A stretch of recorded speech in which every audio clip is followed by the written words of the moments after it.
Coming to you live from the White Picket Studios in Houston, Texas, this is the Realty Ruckus. If you are in any way, shape, or form involved in the real estate industry, this is the show for you. And now, your host, Alan Hernandez.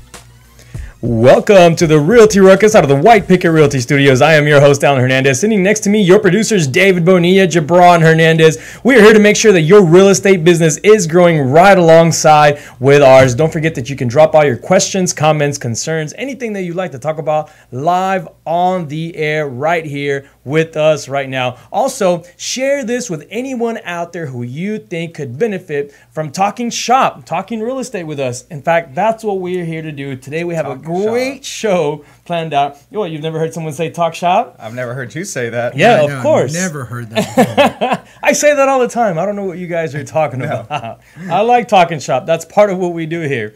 So, hey, before we get today's show started today, I wanna tell you guys a little bit about something that grinds my gears. And I don't know if this applies to everyone out there. Bro, are you watching Family Guy? Or? I know, he's talking about talking shop. Grinding gears. Watching Family Guy. Wait. Is this something only that happens when you watch Family Guy? Those are things okay, that are Family only Guy ever does said on happen Family to be Guy. one of my favorite shows. You were watching last night. I have not watched Family Guy recently. I have not watched it. I want to talk to you guys a little bit about something that happens to every real estate agent out there. In fact, it happens to every entrepreneur out there. He sounded a little bit like Peter Griffin when he said that. Am I talking like Peter Griffin? I don't even know what I was going to say anymore. Thanks a lot. No. Let's talk about something that happens to every real estate agent or every entrepreneur out there, every person out there that's building a business. And it's interesting that it was brought to me through a book that I started reading. In fact, Manuel led me to the book. It's $1 Million Real Estate Team. Oh, yeah. I picked it up. I picked it up last night, and I started reading the first chapter. And in the first chapter, it talks a whole lot about how when you start this business, whether you're in any portion of the business, lender, realtor, investor, you name it, it doesn't matter what you're in. When you start in this business, sometimes, no, I take that back. Most of the time, you lose yourself. You lose yourself to the business. You lose yourself to the fact that you're working these 12-hour days and you forget to make it to the recitals. You forget to go home and attend, that important event with your wife and kids or the family deal that has to happen this weekend because you're so busy putting in the time, and you know that it's going to pay off. And for some people it does. For some people it pays off tremendously, but for a lot of people it doesn't. And what happens is they get down the road sometimes within a year or two and never make it within real estate. One, they get discouraged, they don't make the money they want to make, and they end up finding their way back into the corporate world. Yeah. The other side of it is, okay, they get a little bit of experience, they make a little bit of money, and all of a sudden they think, okay, well, now I can just go out there and try this on my own. And I'm talking about the agents that decide that they're going to go out and open up their own brokerage. And they find the same things that we found when we opened up our own brokerage, and it's all of the dead ends that you run into when you're creating something on your own. And that's why when someone says, hey, I'm going to go open up my own shop, we're always like, dude, congratulations, high five, here's a big warm hug, and here's a bottle of liquor. A bottle of liquor, and we wish you the best because we know what people are going to run into. And one of the things that it dawned on me is, hey, this happens to everyone. And as much as we preach about doing what you love, we forget to do it sometimes as we're building the business. Today I walked in and I told Brandon, hey, I don't care what happens. Today, I'm going biking. Like, I'm going to the mountain bike trails, and we're going to go out there because that's important to me. That's something. Brandon's trying to switch the story on you here. Brandon, yeah, Brandon's stop being so rude. Brandon, do you want to come up here and be on the show? Brandon's finally stepping up. Remember, he was like, don't get the camera on me. Don't put the camera on me. I remember one time we mentioned Brandon when we first started this show, and he was so upset about it in the beginning of it. Do you guys remember that? You better watch now, out. Now all of a sudden he wants to be on the show. You keep talking, you're going to lose your biking partner today. Yeah? Okay, point of the story is if you've lost yourself to the business, find your way back. Find your way back. That's what the point of the story is. It's not about going out there and spending the 12-hour days. We all do it. It happens to me. Brandon has to shut off my computer, literally like hit the off button, so that I can get off of it and move into some other task or do something else. I mean, eventually you keep going like that, you're going to get burnt out, and then you're going to be even less productive than, you think you're putting in those 12-hour days. You got to reset. You have to remember what it's about. And that happens so often. We burn ourselves out in this business, and then the quality of service that we deliver isn't there, or something else happens, and then we move into putting out fires. And that happens a whole lot. I see it with the agents. I see it with anyone. Every once in a while, you have to catch yourself, and I completely agree with you. If you're getting to that point where you're burning yourself out, one of the things that really has helped me in the past few years is scheduling some time off, scheduling a quick little, it doesn't have to be a 1-week vacation. It could be a 1-day getaway somewhere. It could be a 1-day getaway to downtown Houston and just staying in a hotel. Yeah. And just kind of getting out of the rhythm of things and not being stuck in that continuous motion, that drone mentality. I read a book, actually, BB recommended it to us, by Scott Adams, who's the author of Dilbert. And I really liked what he said, because he said there's basically like 3 or 4 things that you need to actually kind of be happy, and most people don't think about it. Healthy eating, getting enough sleep, getting some exercise, and basically having some general flexibility in your schedule. He said if you can achieve those 4 things on a day-to-day basis, that your mood in general will be a lot happier. And I started to notice, like, man, he's right. Yep. When I eat crappy, when I get some activity in, when I feel like my day's all out of sorts and everyone's telling me what to do, I just feel shitty. Yeah. And you got to really go back to the basics and breathe a little bit to stay I was on talking top about of your that game. during lunch today, actually. We were having lunch together, and we said it's noticeable when you stop working out, not necessarily just in how fat you get, because we all get fat, right? It's pretty noticeable, yeah. Yes, it is. It's also noticeable in your mood. It's also noticeable in how you feel, because I can literally tell, like, if I go 2 or 3 weeks without working out, I start getting into that kind of funky stage, kind of funky mood. And generally, 1 week after I start back, I've gotten out of the pain points. Yeah. Then I'm back into feeling good and feeling motivated. Yeah. Anyway, we have a great show planned out for you guys today. We're going to talk to you guys about how the new generation is going to either help or cripple the real estate market. Make sure you stay tuned. You're on the Real Estate Ruckus. We'll be right back.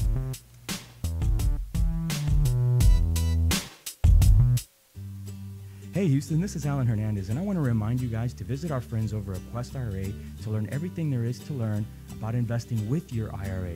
Now, if you haven't been over there recently, you have to check them out. They have free educational classes, networking opportunities, the ability to tap into $1 billion for your real estate investing deals. These are the guys to know when it comes to learning about this kind of stuff. You want to make sure you visit them and check them out over at www.questira.com. Again, that's questira.com. Stop searching and start staying in the know with our Houston Real Estate Events page on Facebook. Follow us by searching at Houston Real Estate Events to stay up to date on the latest events for real estate in the Houston area. If you're interested in having your event on our page, please email me at david@whitepicketrealty.com. Again, that's david@whitepicketrealty.com. Non-paid events only. One more time, find us on Facebook at Houston Real Estate Events, and we'll see y'all at the next one. Hey guys, Alan here. Are you a home investor in need of house plans and permit expediting services? If so, Houston Plans and Permits is your local one-stop shop. They have over 15 years of professional design experience and have a strong team of knowledgeable permitting expediters to service all of your projects. Please contact them by calling them at 281-372-1555. Again, 281-372-1555. Or visit them at their website, plansandpermits.com. Again, that's www.plansandpermits.com. Hey Houston real estate agents, this is Alan Hernandez, broker at White Picket Realty. I want to let you know that when you're ready to stop working your real estate career and start building a real estate business, Team WPR is a place to be. Not only do we offer real results, real support, and real branding, but furthermore, 80 to 100% commissions of your hard-earned money going back to you. So make sure you reach out to us. Join at teamwpr.com. Again, that's join, Join, at teamwpr.com.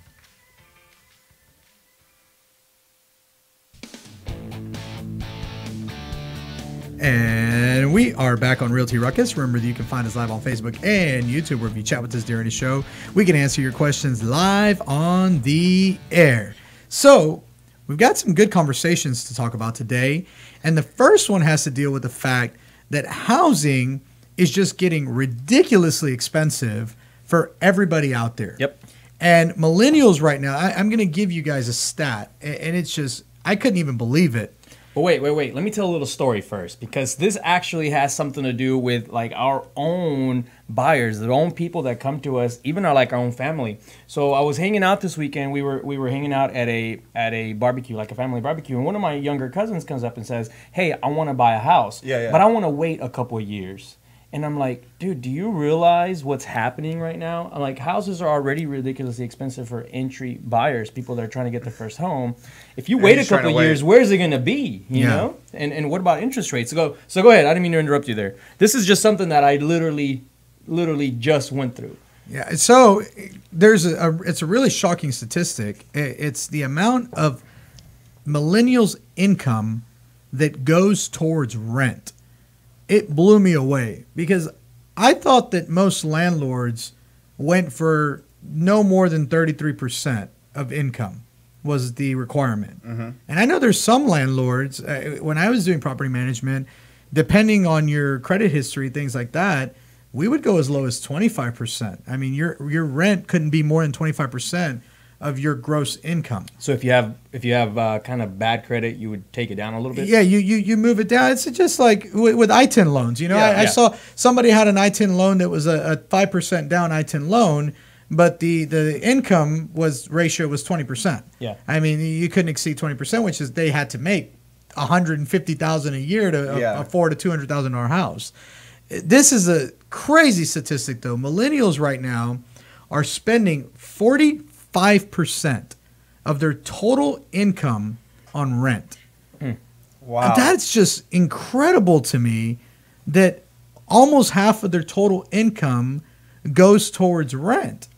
And when you think about it, they have, on top of all of that, student loans, which there's a major student loan epidemic right now. Yep. They have car loan payments, and millennials are known to live the high life. They're known to not actually be reserved in their spending, especially when it comes to going out. They eat out often. I read somewhere that 4 out of 7 days a week, millennials eat out. So they're not cooking at home. And they eat somewhere nice. That gets really expensive. So you start to have to question, when will these people be able to qualify for homes? 45% of their income is going towards rent. Yeah. Then you've got another. You got to take out 20% towards taxes, another 20% towards debt servicing. What are they left with at the end of the day? Zero. And it says here that by the time that most millennials are 30, by the time they reach 30, they'll have spent $92,600 in rent. Insane. Now that's just just nuts. I can't even fathom that amount. And here's where it gets even worse. Generation Z, the generation coming up right after millennials, the generation taking on even more debt than millennials. Those are like 90.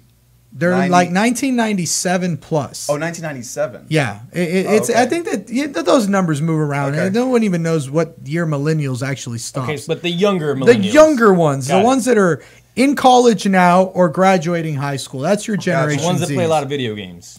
Well, millennials played a lot of video games. We all do. Alan likes to pretend like he didn't play a lot of video games. I'm actually getting my wife to buy me a Nintendo Switch. Oh, I'm so jealous. He doesn't play video games. I'm gonna put it in the office. House. I'm gonna put it in the office here, so like whenever we want to take a break, we can just knock out a quick Mario Kart or like a Smash Brothers game. Cool. And see, all right. That's how we can resolve problems. so keep going. The Generation Z is expected to increase that amount that they're spending on rent by $10,000. So the average Generation Z is going to be spending $102,000 on rent by the time that they reach 30. Now, what makes it even worse is that they're expecting Generation Z, one, to run into incredibly high interest rates on mortgages. Oh, that's true. We see that already happening. So now. They're calculating that mortgages could be as high as 8.5%, 9% by the time these Generation Z come around. Home pricing across the country will have gone up Yeah. on homes. We're seeing that now as well. And because of the fact that they can't actually qualify for a mortgage, they're stuck renting, which now increases the demand for rentals, lowers the inventory, and pricing goes up even higher. So one of the conversations we're going to have is this is not sustainable. No. It's zero. There's no sustainability behind this. This idea that they're actually going to spend this amount in rent is not sustainable. It won't happen. It's starting to look a lot like Latin America, where people don't move out of their homes until they get married. And even sometimes then, they're still not moving out of their homes because they have to stay home longer. Yeah. I can't afford to move anywhere else. I got to live with mom and dad Yep. until I can save up. That way I'm not throwing away $102,000 on rent. I got to live with my siblings a little bit longer. And that starts to really change the fabric of the American society. America was built on you own a home. You're old enough to work. You're old enough to own a home. You can make enough to own a home. Yeah. And we're really starting to look more like a society driving itself towards poverty. Well, the gap of affordability is one of the biggest concerns right now in DC. It's one of the biggest items that's on that everyone's out there talking about, because it's not just looking at the generations in general. It's the fact that anyone out there getting ready to try to buy their first home is coming across a scenario that they may not qualify for what's readily available for them. Yeah. There's not enough affordable housing, period. But yes, increasing gaps in what's happening out there is just making things worse. Yeah. I see it all the time. I see it like in our own family structures. The younger generations are having to stick to living with their parents. It's not easy for them to go out and rent an apartment, because I mean a 3-bedroom apartment nowadays will run you about $1,600. Well, I remember when I graduated college, I came back and I lived with my parents for 6 months. And it was more so to help my parents out than it was for me to live there. I had a job. I could afford to go somewhere else. And I finally got fed up with living so far, and I went somewhere close to me. But the whole point of that is, at that time, I found a rental, a home, not an apartment. I found a house for rent. It wasn't the greatest neighborhood, but it wasn't bad either. And the home was nice. It was $850. $850 a month. Very reasonable. I split that with a roommate. So we were spending $425 a month each on rent. We were spending more in college. Exactly. And so for me, that was, and then our rent renewal, I remember we threw a huge fit because they renewed our rent at $900. And I was like, what do you mean you're going to raise it $50 a month? That's Absurd. like more than, that's like 7%. That's crazy. Yeah. That same house today rents for about $1,350. That's insane. I mean, it hasn't been that long. Well, I mean, out in the suburbs, Timbuktu, what you guys would say, like up in Tomball, for instance, a nice apartment, it's going to a decent school district, 2 bedrooms, 2 baths. That's going to run, like what BB's saying, $1,300 plus. Yeah. For somewhere, decent where you feel like, okay, I could have my family there. So So where's the opportunity in this? And I keep thinking, if there's an opportunity, it's in finding a way to provide affordable housing. But the problem that we have in finding a way to provide affordable housing is talking to the builders out there that are building mass quantities and selling them at a price where it's not their fault though. You're right. But it's not. You're right. It's not. It's not. It's something that builders can't even control at this point. It's city regulators. Okay. That's a big problem is city regulators. City of Houston. Partners in Building used to be one of the biggest affordable home builders in the city of Houston. They were building thousands of homes all over the place. I think we talked City about of Houston. Yeah, we did. We talked about this Where before. they put the energy efficiency requirements. They raised the energy efficiency rating, saying now you have to use these windows. Yeah. Well, for affordable housing, that doesn't you work. can't use those expensive windows. Then what did they do? Oh, you can't use that 13 SEER AC unit anymore. It's got to be a 16 SEER AC unit. Well, that increases the price of building a home. Yep. Well, you can't just use plain Jane foam insulation, which like Lennar, KB Homes, a lot of them were using that. Now you have to use the R30 insulation and all the wall. Oh, everything keeps going up in price. Yep. And you're making more expensive for builders. So you can't put the blame back out on the builder. The builder is building as cheap as they can build with the materials that are being given to them. And trying to turn a profit, of course. And then they got to turn a profit too. Builders can't just build for charity. It's not a charity, that's for certain.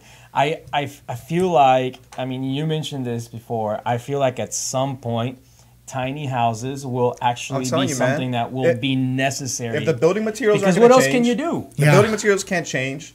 The labor isn't going to go down. The price for labor is not going to go down. going if up. anything, labor's going to go Materials up. are going up. Yeah. Wait, look. So you got to go smaller on the house. One of the What things else you have to do? look at is there's a major crackdown on illegal immigration.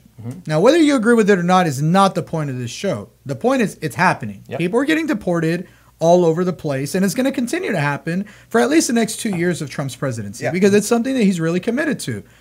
Now, you have to remember, go out to any construction site, and more than likely, you're going to find some Hispanic people that are not legal working at a lot of construction sites. You got to speak Espanol to be As you able start to to do get that. rid of those people, you start to run into a conundrum where these people were being underpaid. Sure. So now you're having to bring in other skilled workers that are being paid at regular rates. So labor costs are definitely not going down. If anything, they're going up. Yep. They're going up, and they're going up by a whole lot. Oh, yeah, 15, 20% at a time. And then, what do we think? What are we thinking is the solution then?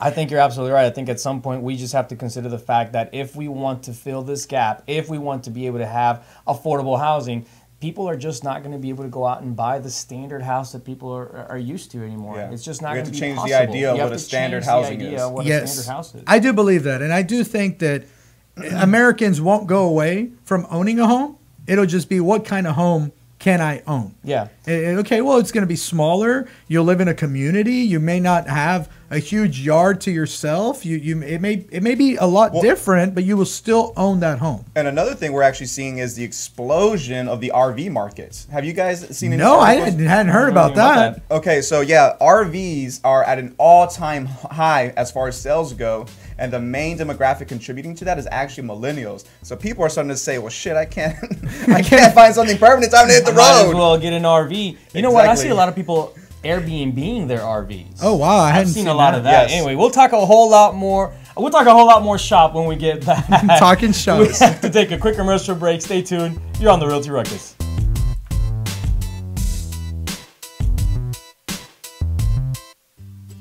Hey Houston, this is Alan Hernandez, and I want to remind you guys to visit our friends over at Quest IRA to learn everything there is to learn about investing with your IRA. Now, if you haven't been over there recently, you have to check them out. They have free educational classes, networking opportunities, the ability to tap into $1 billion for your real estate investing deals. These are the guys to know when it comes to learning about this kind of stuff. You want to make sure you visit them and check them out over at www.questira.com. Again, that's questira.com. Stop searching and start staying in the know with our Houston Real Estate Events page on Facebook. Follow us by searching at Houston Real Estate Events to stay up to date on the latest events for real estate in the Houston area. If you are interested in having your event on our page, please email me at david@whitepicketrealty.com. Again, that's david@whitepicketrealty.com. Non-paid events only. One more time, find us on Facebook at Houston Real Estate Events, and we'll see y'all at the next one. Hey guys, Alan here. Are you a home investor in need of house plans and permit expediting services? If so, Houston Plans and Permits is your local one-stop shop. They have over 15 years of professional design experience and have a strong team of knowledgeable permitting expediters to service all of your projects. Please contact them by calling them at 281-372-1555. Again, 281-372-1555, or visit them at their website, plansandpermits.com. Again, that's www.plansandpermits.com.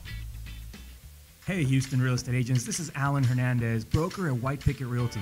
I want to let you know that when you're ready to stop working your real estate career and start building a real estate business, Team WPR is a place to be. Not only do we offer real results, real support, and real branding, but furthermore, 80 to 100% commissions of your hard-earned money going back to you. So make sure you reach out to us. Join at teamwpr.com. Again, that's join, Join, at teamwpr.com.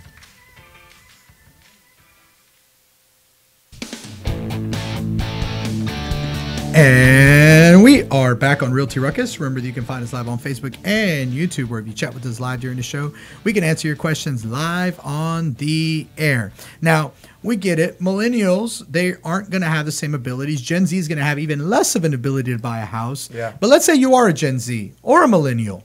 You're sitting at home. You want to buy a house. You didn't qualify, but you got $5,000. And you're like, you know what? I think I want to go into business for myself. I think I want to go into real estate, whether it's being a real estate investor or maybe it's being a realtor or maybe it's something else in the industry. But where do you take that 5,000 and put it first? That's the real question. That's a good question. I think that's a common question that comes up, especially with brand new realtors. Because I think the biggest issue that realtors face when they're getting into the market is, how do I find more clients? So, of course, the best clients are always the free ones. Those are going to be the ones that you're going to get from your personal sphere of influence, the SOI clients.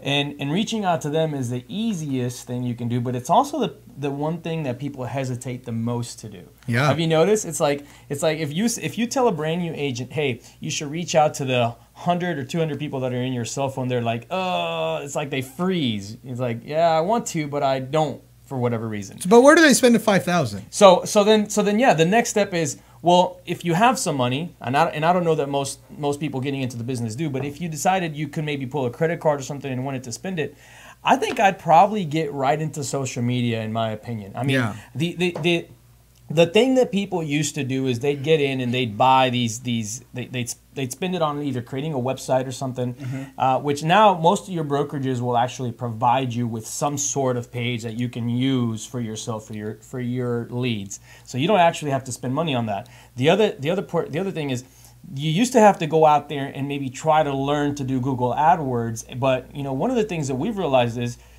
running Google AdWords campaigns is literally a job of its own. Like, you have to know what you're doing, you have to really understand it, and you have to be able to put so much time into it to really know which ones are working and which ones aren't. But I think about, like, what is the easiest, most profitable way to drum up leads? It's, in my opinion, it has to be Facebook. Yeah. It really does. Now, as much as we, and now I'm starting to really, not like Facebook for certain reasons. You guys have seen the issues that we've had, with them here in the last few weeks, taking all of our information and selling it and whatnot. Regardless, as an entrepreneur, you can easily take advantage of that. Now, the question is, are you going to throw the money away if you're setting up an ad without knowing how to set it up? Yeah, I think that would be the problem. You're going to be throwing money into something you don't really understand.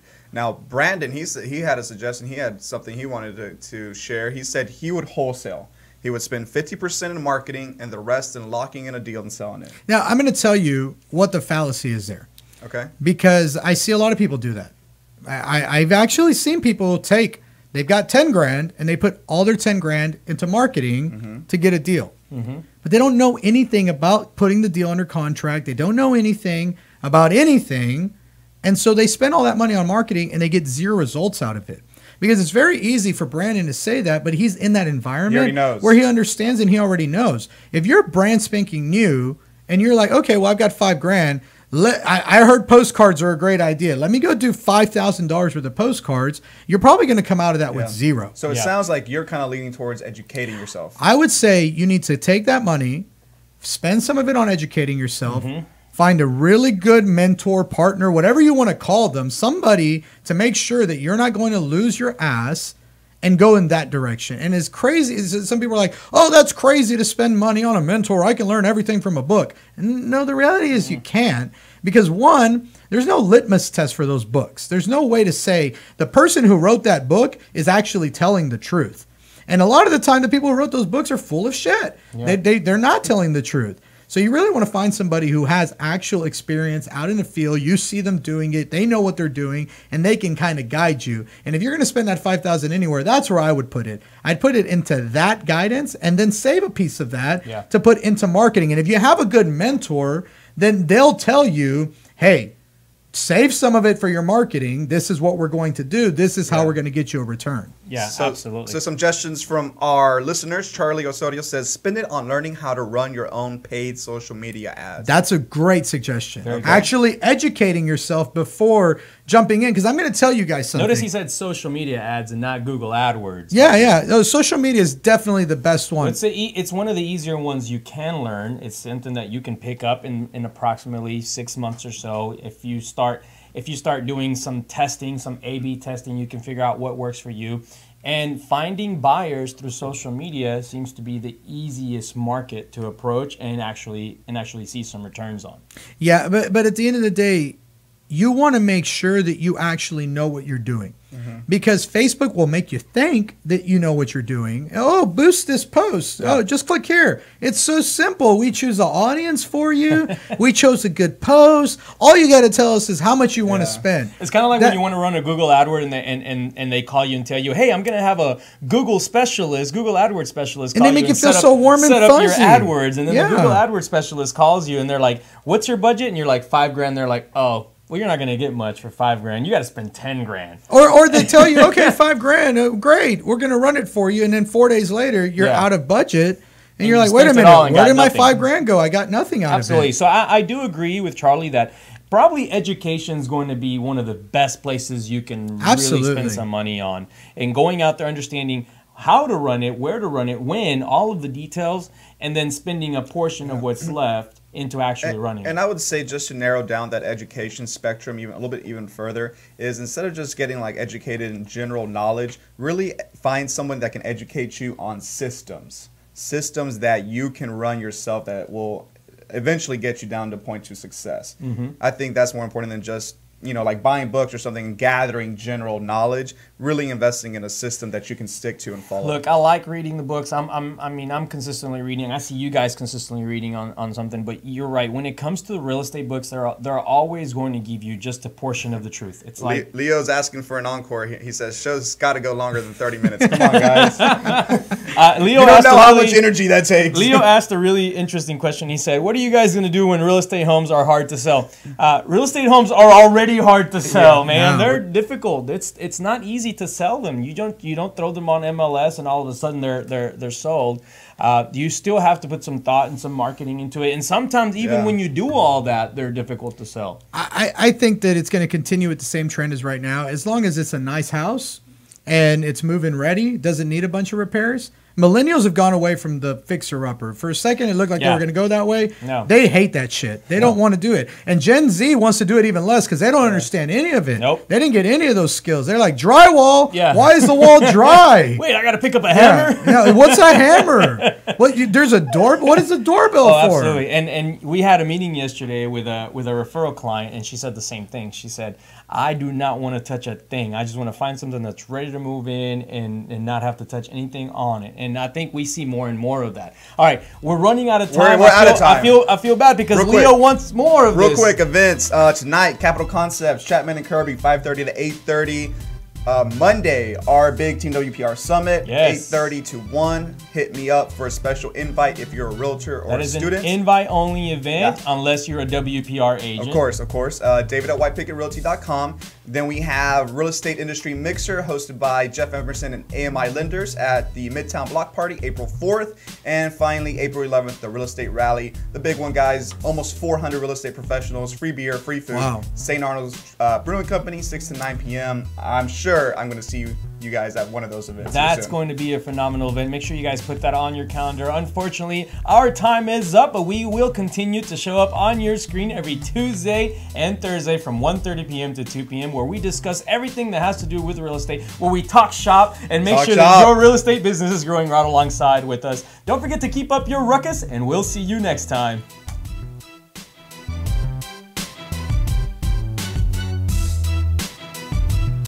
This has been the Realty Ruckus. Make sure and join us every Tuesday and Friday for new episodes. Find us on YouTube and Facebook for replays of previous episodes. And as always, keep elevating yourself and keep up your ruckus. Thanks for listening. Realty Ruckus has been brought to you by Smart Pig Media Productions.